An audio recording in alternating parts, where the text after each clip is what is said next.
Every employee at Blackthorn Mobility Systems received an invitation to the celebration. Every single one except Nolan Pierce. While the CEO raised a glass in a chandelier-lit ballroom over a contract worth $1.8 billion, the single father stood alone on the production floor, coaxing a line controller back from the edge of a thermal failure that no one else in the building could have caught. He filed his final warning report at 4 in the morning, accepted a long-ignored invitation to travel to Stuttgart, and turned off his work phone before the plane left the gate. 50 days later, Nolan Pierce returned to Cleveland to find an empty parking lot, a collapsing stock price, and a factory that had nearly stopped breathing. If you believe the people no one thinks to invite are usually the ones keeping everything from falling apart, stay right here, because the collapse was only just beginning. The invitation had gone out on a Thursday, and by Friday morning every desk in the building held a cream-colored envelope. The catering company, the front desk staff, even the 2 technicians who had started 3 weeks prior, and still had to ask where the restroom was. Blackthorn Mobility Systems had secured a supply contract worth $1.8 billion with one of the largest electric vehicle manufacturers in the country, and Vivian Blackthorn had decided the moment deserved a celebration proportional to its scale, which meant a rooftop ballroom in downtown Cleveland, an open bar, and speeches long enough to fill the evening. Marcus Bellamy, the floor supervisor who had worked alongside Nolan Pierce for 11 years, noticed the absence almost immediately, not because he was looking for it, but because the name he expected to see somewhere in the acknowledgement simply was not there, not on the envelope, not in the program, not on the guest registry at the door. He found Nolan in the break room that evening pulling on his work jacket, his phone showing a thermal alert from the primary assembly controller, and when Marcus told him what the list said, Nolan stood very still for a moment before nodding and saying, there was a drywall emergency to handle anyway. Preston Caldwell, the chief operating officer, had reviewed the guest list personally and drawn a line through Nolan's name with the annotation that maintenance staff carried no executive relevance to the contract signing. An assessment that ignored the fact that a significant portion of the technical specifications used to win that contract had come directly from documents Nolan had written and submitted under the Operations Integration Team header. Emery Pierce, 18 years old and finishing her first semester studying mechanical design, had called her father that afternoon and told him in plain terms that a company that did not put his name on the list for a party it was throwing with his work had no claim on his conscience that evening, and Nolan thanked her, hung up, and drove to the plant. He spent the next 4 hours recalibrating a thermal press that had begun introducing micro-variants into the component tolerances at a rate that would have been invisible to anyone who hadn't spent years memorizing how that specific machine behaved under sustained load. And by midnight the line was stable. A batch of components that would otherwise have shipped with latent defects had been flagged for re-inspection, and Nolan had placed a written warning report in Marcus's in-tray, noting that the corrective adjustment was temporary, and that the underlying issue required a firmware review he had now requested 4 times in writing. He stepped outside, and Marcus came after him and showed him a photograph on his phone. Vivian Blackthorn at the center of a glittering room, her glass raised, surrounded by every manager and director in the company, every face bright with the certainty that they had built something worth celebrating. And Nolan looked at it for a long moment before handing the phone back without a word. Then his own phone lit up with an email from Stuttgart.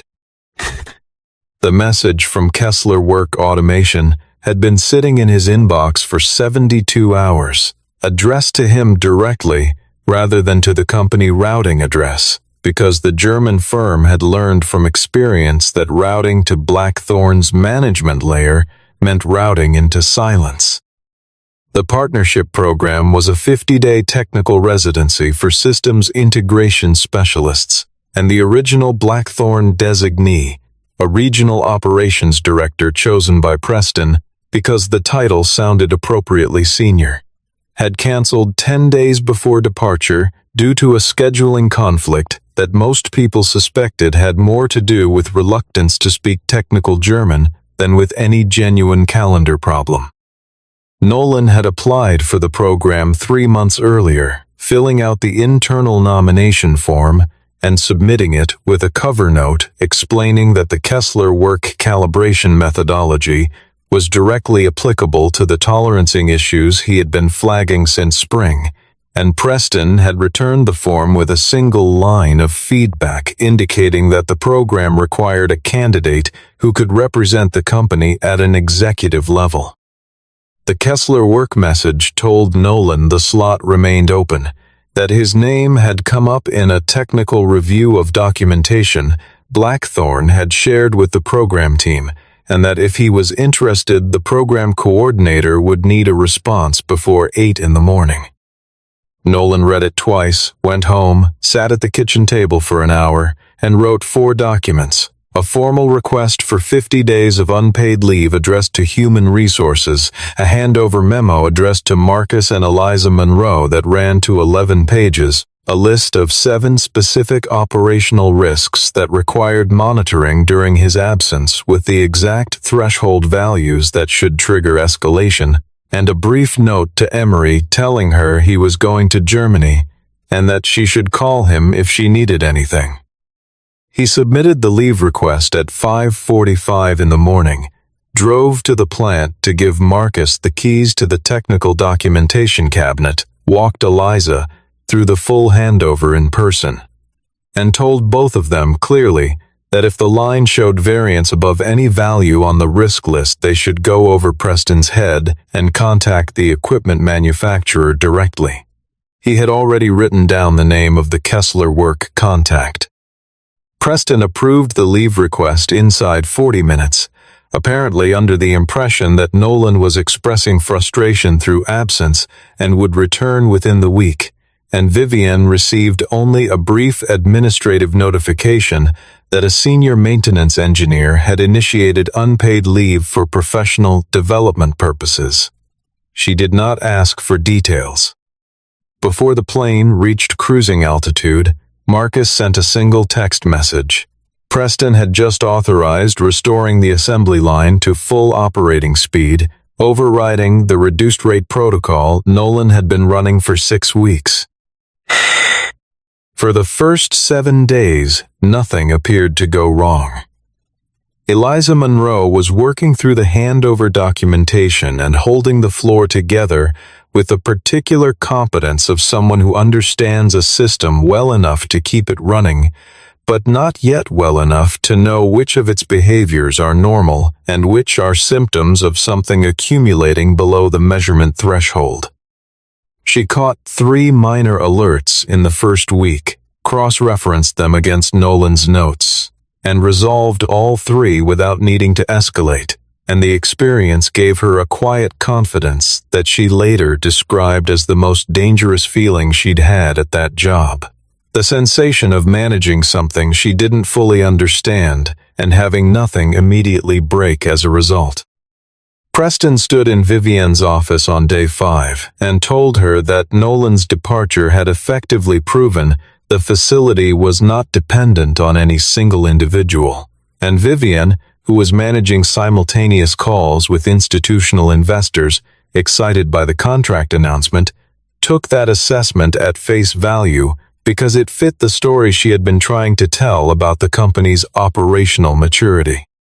Output numbers that week were actually higher than the previous week's baseline, which was the direct result of Preston having restored full line speed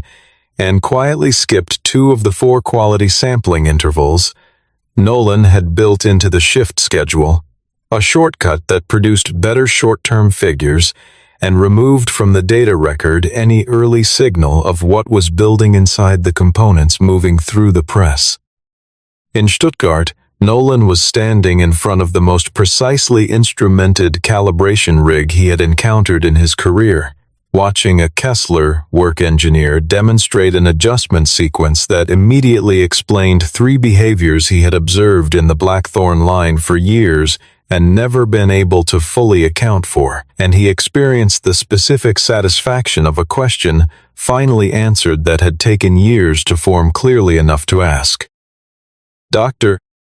Graham Faulkner, who ran the Technical Partnership Program, and who had spent 30 years working between American manufacturing facilities and German precision engineering shops, watched Nolan during that demonstration with the careful attention of someone who recognized a particular kind of engineer.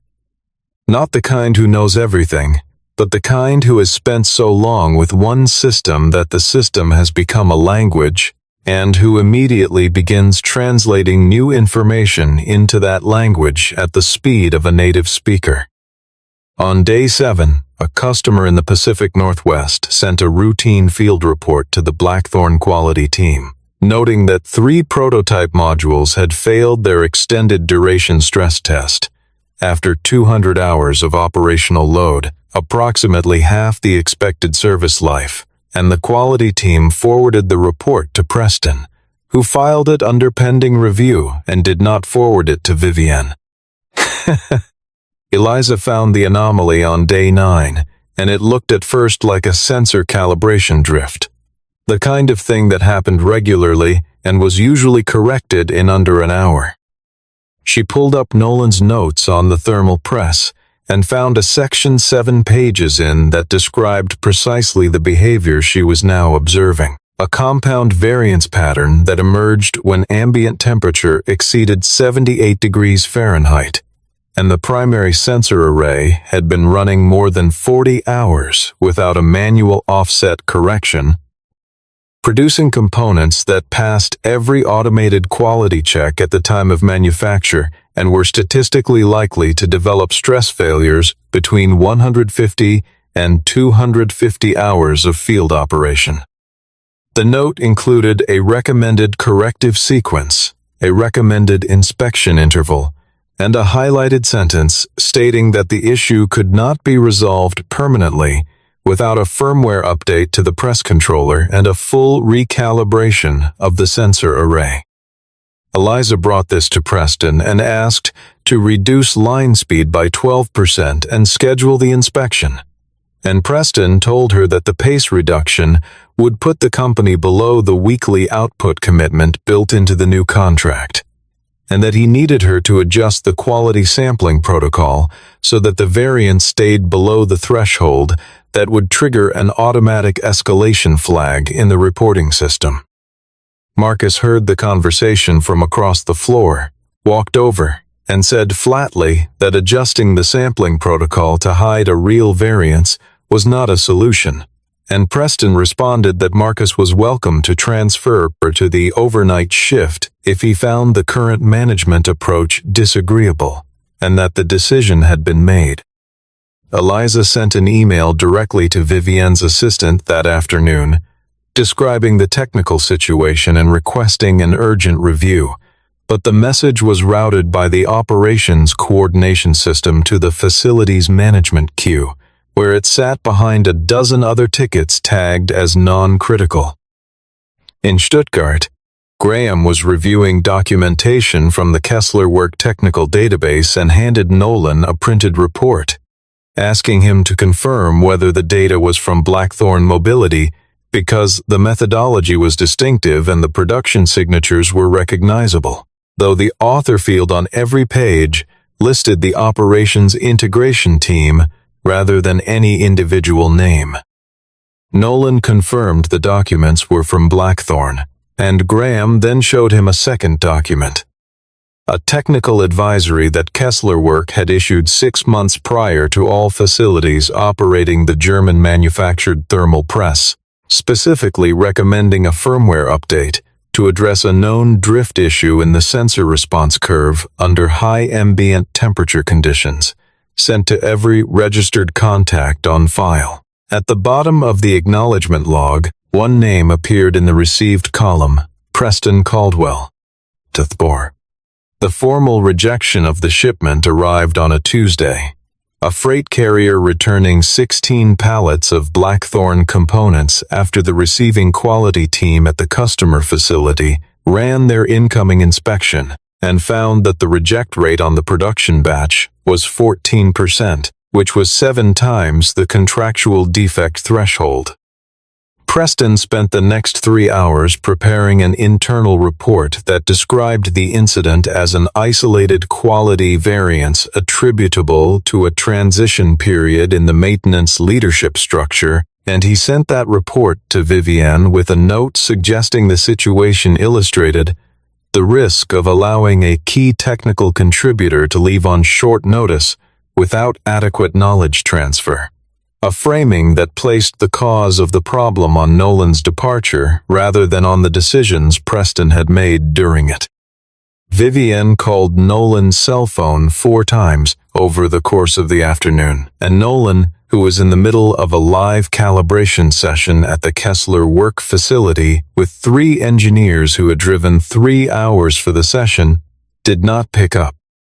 When he saw the missed calls that evening, he responded by email. The warning for exactly this failure mode was documented in the handover notes. On page 4, the corrective action was outlined on page 7. Eliza and Marcus had the authority and the information to stop the line and conduct the inspection, and the company should contact the Kessler Workey technical team directly rather than waiting for him to manage a factory floor issue from another continent. Vivienne read the email 3 times. And each time she read it, she felt the same uncomfortable recognition. Not that Nolan was wrong, but that his being right meant something about the situation she hadn't wanted to look at directly. Preston told the executive team the following morning that the email response demonstrated Nolan had effectively abandoned his professional responsibilities and was using the company's operational distress as leverage, and he suggested that if Nolan would not return voluntarily, the company should consider whether his absence constituted a breach of employment terms.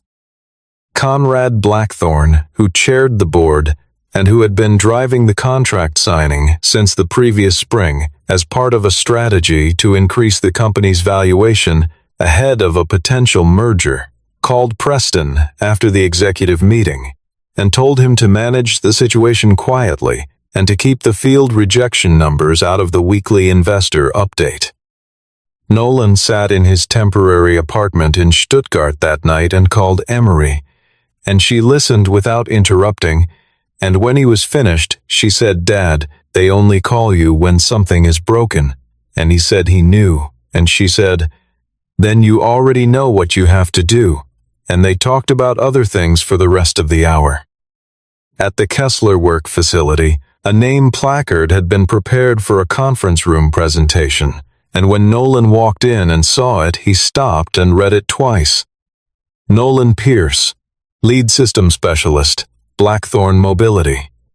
He picked up the placard and told the program coordinator that the title was incorrect, that he was a senior maintenance engineer, and the coordinator looked genuinely confused and said they had taken the designation from the documentation. Graham, who was standing nearby, watched the exchange with a particular stillness, and then said quietly that several documents Nolan had authored had been cited in formal technical submissions by 2 European manufacturers who had adopted similar calibration approaches, and that the methodology was being discussed in the field as a genuine contribution to the problem of thermal press variance in high-volume precision manufacturing.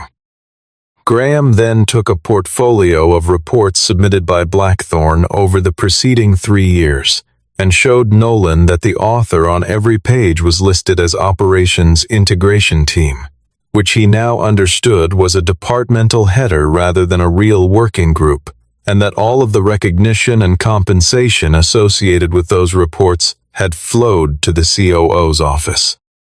The offer from Kessler Work came 2 days later. A director-level position in systems integration, the authority to build his own technical team, a salary 3 times his current one, relocation support, and a scheduling arrangement that would allow him to remain in the United States until Emery completed her degree before transitioning to Stuttgart on his own timeline. Nolan read the offer carefully, set it down, went for a long walk along the Neckar, and when he came back he told Graham he needed time, because he was aware that his decision had to be based on what he actually wanted and not on whether he was angry at Blackthorn Mobility Systems, and those two things had become difficult to separate. Graham asked him one question: whether the company he was considering staying loyal to had been equally loyal to him, and Nolan said he appreciated the question, but that loyalty to the institution was not quite what was keeping him from signing immediately. It was loyalty to the people on the floor who were currently standing in the middle of something he understood better than anyone, and who had not chosen any part of what was happening to them. Vivienne was preparing a revised shareholder communication deck when her executive assistant set a folder on her desk and said that she thought Vivienne should see something before the presentation was finalized. The folder contained the original guest list for the contract celebration, printed on official letterhead, and attached to the top was a note explaining that Marcus Bellamy had submitted Nolan Pierce's name for inclusion 3 separate times through the formal event coordination system. Vivienne turned to the page with the final approved list, and there was Nolan's name, struck through in red ink, with a notation in the margin in Preston Caldwell's handwriting: maintenance staff, no executive relevance. She sat with the folder for a long time before pulling other records, performance histories, project logs, the internal awards and bonus distributions from the past 3 years, and what she found was a pattern that was difficult to look at once she understood its shape. 3 separate production crises over the previous 4 years had resulted in significant bonuses distributed to the operations leadership team, and in each case, the crisis had been resolved through technical work. The records attributed to the operations integration team, which she now understood, was a label. Preston had applied to any document he wanted to claim as a departmental product rather than as the work of a specific person. She called Nolan from her personal phone that evening, and when he answered, she told him she had seen the list and she apologized for the party. And there was a pause before he said, "The party isn't the problem. It just helped me understand where I stood." She asked what he meant, and he said that when a company only remembers you exist when the equipment fails, you eventually begin to understand the actual terms of the arrangement, and that understanding was clarifying. She was still sitting with what he had said when her phone buzzed with a notification from the company's banking partner. The credit facility had been suspended pending review, triggered by the customer's formal notification that it was temporarily pausing the contract pending resolution of the quality findings. Vivienne went to the factory floor on day 30 herself, without announcing the visit, and she walked through the facility in the clothes she had been wearing to a board lunch that afternoon, which were entirely wrong for the environment and which she noticed and decided to ignore. What she saw in the plant was different from what the weekly operations reports had been describing. 2 of the 4 primary assembly lines had been halted. Pallets of rejected components were stacked 3 high along the east wall, waiting for disposition. 2 technicians were sitting in the break room at 11 in the morning because their shift had been cut, and no one had told them to go home, and Eliza Monroe was standing at a workstation with a printed calibration chart in one hand, and a look on her face that Vivienne recognized from her own worst months. Marcus brought Vivienne into his office, closed the door, and set a binder on the desk that contained every shift log, every maintenance request, every email and system ticket that Nolan had submitted over the past 8 months related to the thermal press. Not the versions that had appeared in board reports, but the originals, which were significantly more detailed and significantly more alarming. and which included language that the board reports had simply cut. Eliza walked Vivian through the technical sequence using the handover notes, explaining that the compound variance Nolan had identified and been managing manually for 6 months was not a secret he had kept. It was a documented problem that had appeared in multiple reports and requests that Preston had either not forwarded or had forwarded in a form that removed the urgency. Vivian asked Preston, in the meeting that followed, why the reports she had received consistently showed quality variance within acceptable parameters when the actual production data showed something very different. And Preston said that the technical staff had been mischaracterizing normal calibration drift as a systemic issue to create cover for Nolan's departure and protect their relationship with him. Genevieve Harrington, the chief financial officer, pulled up the warranty claim data during the meeting and said that the actual cost of components returned or flagged in the field was tracking $41 million above reserve, and that if the customer formally terminated the contract, the company would breach the covenants on its primary debt facility, giving the lending bank the right to accelerate full repayment. Vivian drove home that night and retrieved from her email archive the last formal report Nolan had submitted before his departure, and she found on the first page, in a section labeled Summary of Risk, a sentence she had not previously seen. If line speed is not reduced and the calibration correction is not implemented, accumulated tolerance variance will produce detectable field failures between 30 and 45 days from the date of this report. Vivian called Nolan the next morning and asked him to come back, and he told her he would come back under one condition, and the condition was not about salary or title. It was operational. He asked whether the company had reduced line speed, contacted Kessler Work for technical support, stopped shipment of unverified components, and disclosed the actual defect data to the customer honestly and completely. She told him the board had not yet authorized the disclosure, and that Conrad had specifically instructed Preston to continue limited shipments while the issue was internally resolved. And Nolan said that in that case he could not be useful to her, because what she was describing was a situation where he would return, apply a temporary correction, buy the company 3 more weeks, and then have the same conversation again. And he had already spent several years learning that temporary corrections on a structural problem were not solutions. They were postponements that made the eventual failure more expensive. Vivian told him she understood his position, but that people's jobs were at risk. And Nolan told her he knew, and that those jobs had been at risk since the moment Preston overrode the line speed reduction on day 1, and that the person responsible for that risk was the one who had overridden the recommendation, not the person who had written it and then been told it wasn't welcome. Graham had offered to send a Kessler Work technical team to the Blackthorn facility at no charge as part of the partnership agreement, contingent on Blackthorn entering an independent quality audit, and Vivian had accepted that offer before calling Nolan.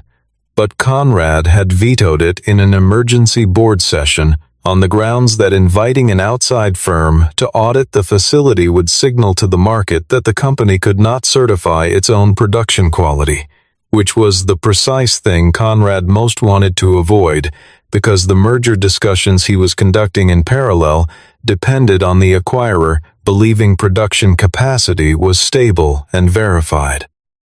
Nolan sent Vivian a single follow-up message after the call ended, and it contained one sentence: "Tell the customer the truth first, then call me." Vivian spent 3 days in board meetings, legal consultations, and calls with the customer's operations team, and at the end of those 3 days she had done 4 things Conrad had explicitly told her not to do.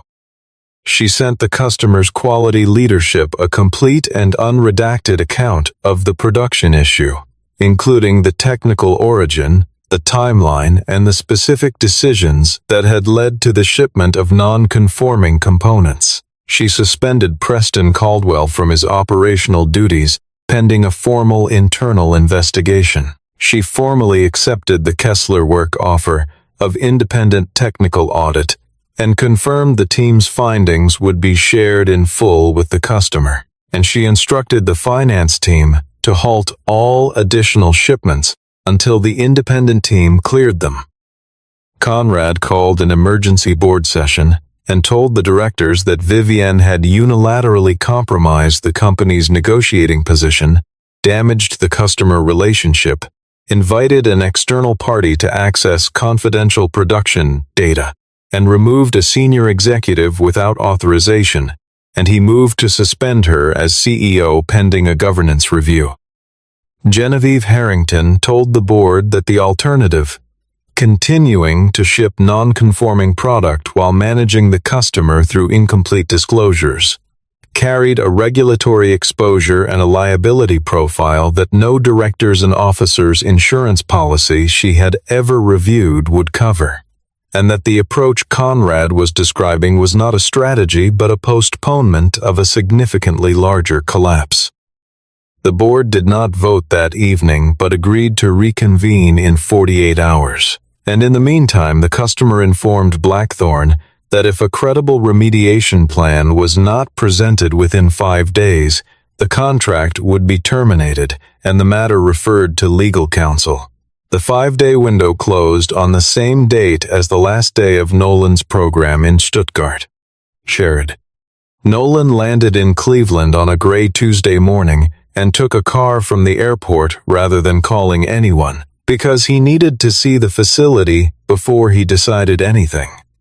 The parking lot was half empty at 9 in the morning, which at a facility running 2 full production shifts should have been impossible, and the large banner that had announced the contract, 1.8 billion reasons to believe in American manufacturing, had been taken down, leaving 4 pale rectangles on the brick where the mounting hardware had been. He was standing outside the gate reading his phone when Vivienne pulled up, and she got out of her car and walked toward him, and she was not dressed for a board meeting. She was dressed like someone who had been at the plant since before sunrise, which she had been. She handed him a folder rather than speaking first, and the folder contained 5 documents: the full disclosure letter sent to the customer, the suspension notice for Preston, the formal audit request addressed to Kessler Work, the board-approved authorization to reduce line speed to the level Nolan had originally recommended, and a signed commitment from the CEO's office to restructure the technical department so that engineering could halt production without executive override when quality thresholds were breached. She told him she had done what he asked before calling him, and he looked at each page and then looked at her and said he could see that. Graham Faulkner and a team of 4 Kessler Worky engineers arrived at the facility 2 hours later, and Nolan walked in with them not as a recalled employee but as a technical advisor to the independent team, a distinction that was not merely semantic, because it meant his assessment of the situation could not be suppressed by any internal reporting structure. The first thing he asked for when he entered the production area was the calibration logs for the past 45 days, and the second thing he asked for was the baseline reference data he had been maintaining manually before his departure, and Marcus said very carefully that there was something the team needed to show him before they went any further. The calibration data for the preceding 6 months. The baseline reference values Nolan had been building through manual adjustments and logging after every shift was gone. Not archived, not corrupted by accident. The server logs showed a deliberate deletion sequence executed from Preston Caldwell's administrative account 4 days after Nolan had departed for Germany at 2:14 in the morning, followed by an overwrite command applied to the backup partition that had eliminated the most recent version of the recovery file. Preston, reached by phone by the board's outside counsel, denied any recollection of the deletion and suggested that the data might have been removed by Nolan himself before departure as a means of ensuring his own indispensability. A theory the access logs disproved within 20 minutes, because the last entry under Nolan's credentials had been a routine end-of-shift log entry at 11:47 the evening before his flight. The technical team spent 3 hours trying to reconstruct the reference curve from indirect sources. Partial data in the quality management system, output records from the automated sampler, the configuration files in the press controller, and then Eliza, who had been sitting at the workstation running the reconstruction in silence, stopped and said she needed to check something in the storage room. She had remembered that 8 months earlier, during a training session, Nolan had connected a standalone diagnostic tablet to the press controller to capture a reference baseline before a software update, and he had told her at the time that he was saving a local copy as insurance because the server backup had been unreliable, and that tablet had been set aside when the update was complete and had never been formally decommissioned. They found it in a plastic crate under a steel shelf at the back of the parts storage room, still charged to 62%, and the data was intact. Nolan did not treat the moment as a personal vindication. He handed the tablet to Eliza and asked her to verify the data integrity and begin the reconstruction. And he took the production floor layout and divided the remaining diagnostic work into tracks. Eliza would rebuild the error curve, Marcus would coordinate the shift teams, the Kessler Worka engineers would assess the hardware, and Nolan would handle the integration layer. He sent Vivienne a message telling her the data had been recovered, and there was a realistic path to restoring the line, but that recovering the line was not the same as certifying it, and certification would require scrapping every component manufactured during the high variance period. Conrad called the board meeting at 11 o'clock that night and arrived with a prepared resolution that would suspend Vivienne's executive authority, reinstate Preston on a temporary basis, authorize continued shipment under the previous protocol, and initiate arbitration with the customer rather than voluntary remediation. He read the resolution aloud and explained each provision with the fluency of someone who had spent decades making questionable decisions sound like prudent governance, and when he finished, he looked around the table and asked for discussion. Vivienne presented her case without theater. She laid the documents on the table one at a time in chronological order, beginning with Nolan's original maintenance request from 8 months prior, and ending with the server access log showing the deletion timestamp and the account name.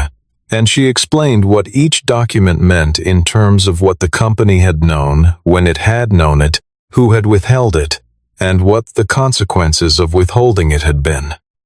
Genevieve presented the financial exposure in the same direct manner. The actual liability if the customer litigated was between $60 and $90 million. The current insurance coverage limit was $40 million, and the gap would come from the equity of the company, which Conrad's proposed approach would make significantly larger. Nolan was invited to speak, and he spoke briefly. He said that Vivienne had made decisions he would not have expected her to make earlier in the year, and that he wanted the board to understand that the choice to tell the customer the truth before being caught had cost the company real money and real reputation, and that it had also been the only path that led anywhere other than a managed failure. Eliza Monroe spoke last, and she said she wanted the board to consider something that wasn't in any of the documents. The reason the company had been dependent on Nolan's manual corrections for so long was not because he had tried to make himself indispensable. It was because every time he had tried to build a real system, the proposal had been deprioritized in favor of output targets, and the company's real vulnerability was not the absence of any individual, but the absence of a structure that treated technical integrity as a precondition rather than an obstacle. The board voted that night. Conrad was suspended from the chairmanship pending review, Preston's termination was formalized, and Vivian retained the CEO position by a margin of 1 vote, while the customer extended the remediation window by 2 days. The next 4 days inside Blackthorn were the most organized, intensive work Nolan had managed in 11 years, and the difference between this effort and every previous crisis was that this time the work was being done transparently, every person on the floor knowing exactly what their task was, why it mattered, and what success looked like for their piece of it. Nolan put a whiteboard at the entrance to the production area and divided it into 4 tracks: hardware verification, error curve reconstruction, integration testing, and customer communication. And each track had a named lead and a named backup, and every update was written on the board in real time, so that no information existed only inside one person's head. Eliza worked through the first night, and by morning had rebuilt the error curve with enough precision that the Kessler work engineers could use it to set the recalibration parameters on the press. And when she presented the methodology in the mid-morning briefing, Nolan stopped the meeting and told everyone in the room that the approach Eliza had developed was faster and more accurate than the one he would have used, and that the documentation should reflect her as its author. The recalibration took the better part of 2 days. The validation runs took most of the 3rd, and by the morning of the 4th day, Graham was able to sign the independent certification confirming the line was producing within agreed specifications. The customer sent an inspection team to observe a production run. The run passed every checkpoint the team applied, and by late afternoon, the customer had agreed not to terminate the contract, though the volume commitment for the following 6 months was reduced by 30% as a condition of continuing, and the penalty for the quality breach had to be paid in full, which came to $28 million in scrapped components and remediation costs, a number large enough to hurt and small enough that the company could absorb it without triggering the debt covenants. Vivian told the board that the company had survived, and that surviving was the right word for what had happened, and that the next question was what the company intended to do with that survival. Because if the only lesson taken from the previous 50 days was that Nolan Pierce should be better compensated and given a grander title, then the lesson had not been learned at all. SCAD. 6 months passed. Preston Caldwell's termination was finalized after an investigation confirmed that he had deleted the calibration data, altered the quality sampling methodology, redacted material warnings from board reports, and claimed credit in official filings for technical contributions he had not made. Conrad Blackthorn stepped down from the board entirely when the investigation surfaced the unauthorized merger discussions he had been conducting in parallel, the terms of which would have paid him personally a structuring fee contingent on the contract valuation remaining above a threshold the accurate production data would have caused it to miss. The engineering department was restructured so that quality and maintenance leads reported directly to the board on production integrity matters and held unilateral authority to reduce line speed or halt production when specification thresholds were at risk. And a cross-training program was established requiring that every critical procedure be known by at least 3 people and documented in a format accessible without managerial approval. Nolan did not return as a Blackthorn employee. He incorporated an independent systems integration consultancy that contracted with both Blackthorn and Kessler work, worked on projects he chose, built a team of 6 engineers over the following year, and attached his name to every document his team produced. Vivian organized a gathering at the factory itself. Not a gala, not a rooftop ballroom, just the facility common area with long tables and food from 3 restaurants the employees had voted on and an invitation list that started with the cleaning crew and ended with the newly restructured board, with everyone in between listed in no particular order of importance. Nolan's name was first on the printed guest list, which Marcus had prepared and which no one had struck through with a red pen. Nolan arrived in the clothes he wore to work, nodded to people he recognized, and found a seat near the production floor entrance. And when Vivienne stood to speak, she did not talk about contracts or market positioning or the Blackthorne family legacy. She said the company had spent the better part of a year learning that a production line does not run on ambition or capital. It runs on the people who show up when nobody is watching and do the hard and specific work of keeping things from going wrong, and that the company had been fortunate to have people willing to do that, and that it had not always been deserving of that fortune. She thanked Marcus and Eliza and the Kessler Work-It team and the floor technicians by name, and she thanked Nolan last, and she did not call him indispensable or irreplaceable or the person who had saved the company,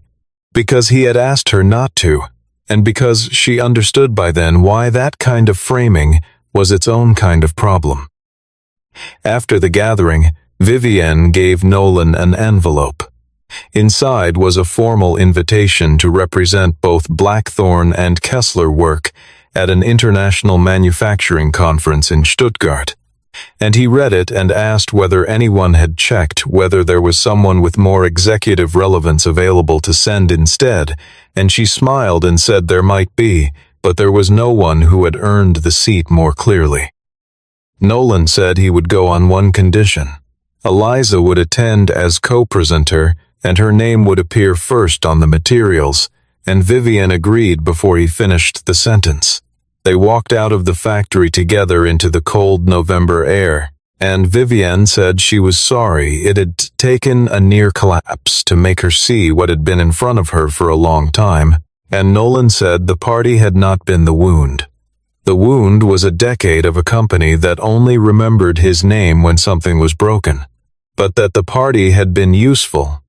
because it had clarified something he had been too loyal to examine clearly, which was that goodwill directed at an institution that doesn't know you're missing from the guest list is not loyalty, it is habit, and habits can be changed. She asked if there was anything outside of the work they might be allowed to explore, and he told her he didn't make promises about things he couldn't verify yet, but that he was willing to find out,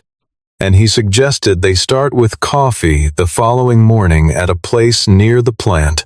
where no one would ask either of them to give a presentation. He stood for a moment before getting in his car and looked back at the building he had walked into before Vardon for 11 years. The same one that had left him off a list and then nearly stopped breathing when he stopped standing in the dark to keep it alive. And what he felt was not vindication and not bitterness, but the clean and specific relief of a man who had finally stopped measuring his worth by whether anyone remembered to put his name on the invitation, and who had come back not to hold the building up the way he used to,